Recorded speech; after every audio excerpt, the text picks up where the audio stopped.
চীনের সাহায্যে বাংলাদেশে একটা সামরিক ড্রোন উৎপাদন কারখানা তৈরি করতে যাচ্ছে বাংলাদেশে। এরকম একটা খবর আমরা অনেকে হয়তো খেয়াল করেছি। খুবই ভালো একটা খবর এবং এই কাজটা বাংলাদেশের করা উচিত হবে কিছুটা সতর্কতা সহ। কেন উচিত হবে সেটা নিয়ে কয়েকটা কথা বলা দরকার। আমরা দেখলাম যে প্রাথমিক আলোচনা চলেছে, বাজেটও ঠিক হয়েছে 608 কোটি টাকা, যেটা 4 অর্থ বছরে পরিশোধ করা হবে। আমরা পৃথিবীটার বর্তমান যে পরিস্থিতি দেখছি, পৃথিবী খুব খারাপ দিকে যাচ্ছে। পৃথিবীর ন্যূনতম যতটুকু আইন কানুন ছিল, রুল বেসড অর্ডারের কথা বলছি, সেটা ক্রমাগত ভেঙে পড়ছে। এই ভেঙে পড়ার কারণে আমরা আসলে প্রতিরক্ষা সক্ষমতা অনেক বাড়াতে হবে, কারণ অনেক দেশ এখন অনেক অ্যাডভেঞ্চারাস কাজ করবে যেগুলো আগে চিন্তা করেনি। এটা কেউ কেউ মাদুরোকে তুলে আনা নিয়ে বলছেন, আমি এটা একেবারেই সঠিক মনে করি না। এই ঘটনা ঘটেছে আসলে 22 সালে, যখন পুতিন ইউক্রেন আগ্রাসন শুরু করেন এবং ইউক্রেনের 20% ভূমি নিজ দেশে অ্যানেক্স করে নেন। ইউক্রেনের 20% মানে প্রায় বাংলাদেশের সমান। ইউক্রেন বাংলাদেশের 5 গুণের মতো বড়, কাছাকাছি। সুতরাং এত বড় একটা ভূমি সে দখল করে নিজের নামে অ্যানেক্স করে নিয়েছে। এর আগে 14 সালে ক্রাইমিয়া করেছিল, এটা একটা ছোট জায়গা, কিন্তু এই পুরো জায়গাটাকে করে ফেলা হয়েছে। ফলে ন্যূনতম যে রেড লাইনটা ছিল, মানে পরাশক্তিগুলো রুল বেসড অর্ডারের কথা বললেও তারা যেটা খুব একটা মানে টানে না, এটা আমরা জানি, পরাশক্তিগুলো এগুলো ভাঙে। কিন্তু কতগুলো রেড লাইন ছিল, রেড লাইনগুলো ভাঙতে শুরু হয়েছে। এখন ট্রাম্প তো রীতিমতো গ্রিনল্যান্ড দখল করে নেবেন, উনি কিউবাকে হুমকি দিচ্ছেন, তিনি কলম্বিয়াকে হুমকি দিচ্ছেন। এই ঘটনাগুলো তো ঘটছে। মাদুরোকে তো তুলে নিয়ে আসেন, নিজকে অস্থায়ী প্রেসিডেন্ট ঘোষণা করেছেন। তো মোদির একটু খায়েশ হতে পারে ভারত বাংলাদেশ সম্পর্কে কীভাবে ভাববে, তার যে হুমকি সেটা সে বাড়ানোর চিন্তা করতে পারে, তার রেটরিক আরও অ্যাগ্রেসিভ করে তুলতে পারে, বিশেষ করে যখন ভারতে একটা ফ্যাসিস্ট সরকার ক্ষমতায় আছে।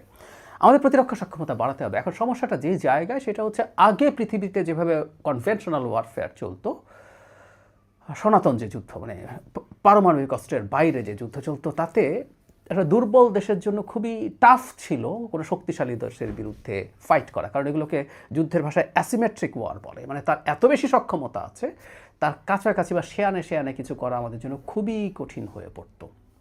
এটা সত্যি। কিন্তু রাশিয়া ইউক্রেন যুদ্ধ একটা নতুন বাস্তবতা আমাদের সামনে এনে হাজির করেছে। আমরা দেখলাম যে বিরাট মিলিটারি পাওয়ার রাশিয়া, ইউক্রেনের কাছে বেশ কিছু জিনিস দিয়ে তারা নাস্তানাবুদ হয়েছে। আমরা রাশিয়ার ট্যাঙ্ক যখন সমানে ঢুকছে, তখন আমেরিকা সাপ্লাই করা জ্যাভলিন যে ম্যানপ্যাড আছে, মানে ব্যক্তি যে মিসাইল ক্যারি করতে পারেন, সেটা দিয়ে খুব ইজিলি ট্যাঙ্ক ধ্বংস করে দেওয়া যাচ্ছে। স্টিঙ্গার মিসাইল দিয়ে হেলিকপ্টার ধ্বংস করা হচ্ছে দেখেছি। কিন্তু এর চাইতেও বড় ব্যাপার, যেটা সবচেয়ে বেশি আমাদের চোখের সামনে এসছে, সেটা হচ্ছে ড্রোনের ব্যবহার। শুধু মিলিটারি ড্রোন না, মানে ইউক্রেনে আমরা এভাবে দেখেছি যে তারা কমার্শিয়াল ড্রোনকেও মডিফাই করে সেটার সাথে একটা বোমা দিয়ে ফেলে চলে এসছে। এই ঘটনাও প্রচুর ঘটেছে। এটা এক অসাধারণ ফাইন্ডিং অ্যাসিমেট্রিক যুদ্ধের জন্য। বাংলাদেশ একটা দুর্বল দেশ ভারতের তুলনায়। মানে আমরা যদি প্রচুর সক্ষমতা অর্জনও করতে চাই, আমাদের জিডিপি যে পার্সেন্টেজের মিলিটারিতে ব্যয় করতে হবে, আমরা পেরে উঠবো না কখনো। সেই কারণেই আমাদেরকে এই অ্যাসিমেট্রিক ওয়ারের জন্য ড্রোন অসাধারণ ব্যাপার। এখন ড্রোনের ক্ষেত্রে যেটা হয়েছিল, একটা ড্রোন খুবই জটিল, সেটা আমি ধারণা করি সেটা এখানে তৈরি হতে যাচ্ছে না। সেটা হচ্ছে কতগুলো কমব্যাট ড্রোন আছে, আমেরিকা একসময় প্রচুর ব্যবহার করতো, এখনও করছে না তা না। তো সেই ড্রোনগুলো একেবারে আনম্যান্ড, ঠিক আছে, কিন্তু সে আসলে আরেকটা ড্রোন আছে, সেটা ক্যামিকাজে ড্রোন বলে, আমি সেই জায়গায় আসছি, যে আর ফিরে আসে না। কিন্তু এগুলো একদম ফাইটারের মতো, তারা যাবে, তারা চাইলে সেখান থেকে আক্রমণ করবে, আবার ফেরত আসবে। আমরা একই রকম একটা ড্রোন সম্ভবত আমরা কিনেছি, সেটা হচ্ছে টার্কির বাইরাক্তার আছে, সেটা আমরা কিনেছি। আমেরিকার রিপার ছিল, এগুলো বা আছে, ছিল তো না, আছে প্রিডেটার, রিপার, এগুলো হচ্ছে তারা যুদ্ধ বিমানের মতো কাজ করে আবার সে ফেরত আসে। এগুলো জটিল, এগুলোর রেঞ্জ অনেক বেশি, এগুলো টাফ প্রযুক্তি। আমি ধারণা করি বাংলাদেশ সম্ভবত এটা করছে না, কিন্তু এটার চাইতেও বরং ইভেন ওগুলো আরও বেশি উপযোগী বলে এখন প্রমাণিত হয়েছে এই কমব্যাট ড্রোনগুলোর তুলনায়। সেগুলো হচ্ছে কমব্যাট ড্রোন, কিন্তু ক্যামিকাজে ড্রোন। ক্যামিকাজের টার্মটা এসছে আসলে যে দ্বিতীয় বিশ্বযুদ্ধের সময় থেকে। জাপানের অনেক পাইলট ছিলেন, তারা অনেক জাহাজের ওপরে, মানে যখন তারা ঠিকমতো পেরে উঠতেন না, যে তারা যদি বাঁচতে চাইতেন তাদের পাল্টা অ্যান্টি এয়ারক্রাফট গুলি থেকে, তাহলে তারা ঠিকমতো অ্যাটাক করতে পারতেন না জাহাজ। তখন তারা যেটা করতেন, তারা ওই তাদের ফাইটার নিয়ে জাহাজের উপরে আছড়ে পড়তেন, সুইসাইড করতেন। এতে যেটা হতো, জাহাজের উপর যখন পড়ছেন, ওই ফাইটারের যত গোলা বারুদ আছে সবগুলো দিয়ে ওই জাহাজটা ধ্বংস করতে নিজের জীবন দিয়ে দিতেন। মানে আত্মহত্যা করছেন, এরকম একটা পাইলটকে দিয়ে চালিত প্লেন, ওখান থেকে এই কামিকাজে শব্দটা এসছে। এখন যেটা হচ্ছে তাহলে কতগুলো ড্রোন তৈরি হয়েছে যেগুলো নিজে উড়ে যাবে, নিজে টার্গেট দেখবে, তার ক্যামেরা আছে, এখান থেকে গিয়ে সে নিজে গিয়ে আছড়ে পড়বে টার্গেটের ওপরে এবং সে নিজে ধ্বংস হয়ে যাবে। এই ড্রোনগুলো এখন খুবই উপযোগী। বিশেষ করে রাশিয়া ইউক্রেন যুদ্ধের সময় আমরা রাশিয়াকে দেখেছি যে তারা ইরানের তৈরি একটা ড্রোন প্রচুর ব্যবহার করেছে, শাহেদ ড্রোন নামে পরিচিত 136, প্রচুর ব্যবহার করেছে, রেঞ্জও ভালো, এগুলো বাড়ানো কমানো যায়। সো এই ড্রোনগুলো এখন এই অ্যাসিমেট্রিক যুদ্ধের জন্য অসাধারণ বিষয়ে পরিণত হয়েছে। কেন, ব্যাপারটা যদি আরেকটু ডিটেল বলি, এগুলো খুব বেশি খরচে না। এগুলোর মানে যেটা দাঁড়াবে যে এই ড্রোনটা কেউ যদি ব্যবহার করতে যান, এই ড্রোনটা নিয়ে যাবেন, নিয়ে গিয়ে এখন যে টার্গেট করা হলো, কারো মানে শক্তিশালী দেশের তো অ্যান্টি এয়ারক্রাফট বা অ্যান্টি মিসাইল টেকনোলজি আছে, তার এয়ার ডিফেন্স আছে, সেটা একটা মিসাইল দিয়ে এই ধরনের একটা ড্রোনকে যদি করতে, এই ড্রোনের যা দাম, একটা মিসাইলের দাম 10 গুণ, 15 গুণ, 20 গুণ।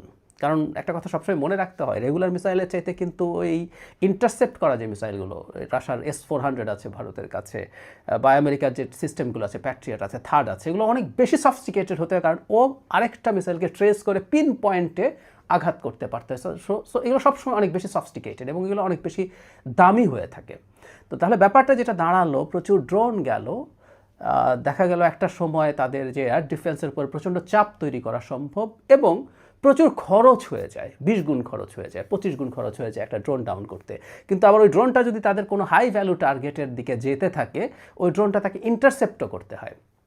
ফলে অ্যাসিমেট্রিক যুদ্ধের জন্য, মানে যখন একটা দুর্বল আর ভীষণ শক্তিশালী একটা পক্ষের মধ্যে যুদ্ধের প্রবাবিলিটি থাকে, আমি বারবার ভারত কেন করছি, ভারত করছি কারণ বাংলাদেশের প্রতি মিয়ানমার তো আছেই, মিয়ানমারের ব্যাপারে আমাদের ডিফেন্স থাকতে হবে। কারণ রিসেন্ট সময় আমরা দেখছি রোহিঙ্গা ইস্যু নিয়ে তারা নানান কিছু করছে, সেটা তো লাগবেই, একদম আমাদের ইম্পেন্ডিং একটা পরিস্থিতি মিয়ানমারের সাথে আছে। কিন্তু ভারতের যে ধরনের রেটরিক আমাদের প্রতি আছে, আমরা ভারতের সাথে যুদ্ধ করতে যাব তা না, কিন্তু একটা দেশের সামরিক শক্তি ডেটারেন্ট হিসাবে কাজ করে, কাউকে অ্যাডভেঞ্চারাস হওয়ার থেকে বাঁচায়। আমাদের ফাইটার কেনার কথাবার্তা হচ্ছে, আমাদের যদি যথেষ্ট ভালো এই ধরনের প্রচুর কাছে ড্রোন আমাদের হোম গ্রোন থাকে, তাতে আমাদের এটার স্টক পাইল অনেক বেশি হবে। আমরা যদি দেশে বানাতে যাই, আমরা অনেক কম খরচ হবে যেহেতু, সেই কারণে আমরা প্রচুর বানাতে পারবো।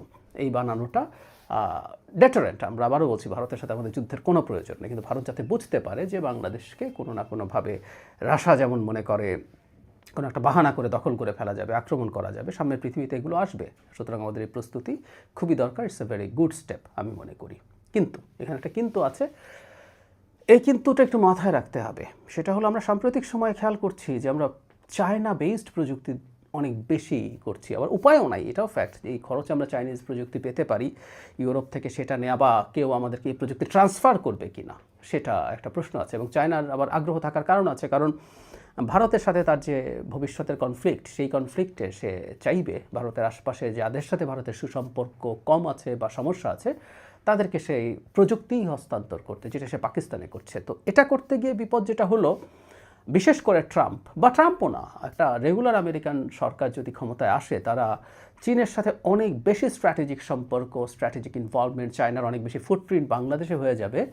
এটা কোনো আমেরিকান সরকার চাইবে না। ট্রাম্প হয়তো একটু ক্রেজি আচরণ করেন, কিন্তু Biden was very tough against China এবং বাংলাদেশকে ইন্দো প্যাসিফিক স্ট্র্যাটেজির পার্ট করা নিয়ে প্রচুর চেষ্টা তিনি শেখ হাসিনার সাথে করেছেন, ভবিষ্যতেও হবে।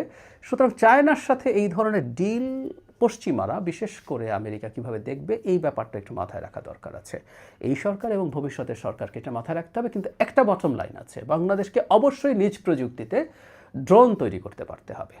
আমাদের এটা নিয়ে কোনো রকম কোনো কনফিউশনের কিছু নাই, এটা রাখতে হবে। এটার জন্য বাংলাদেশের যারা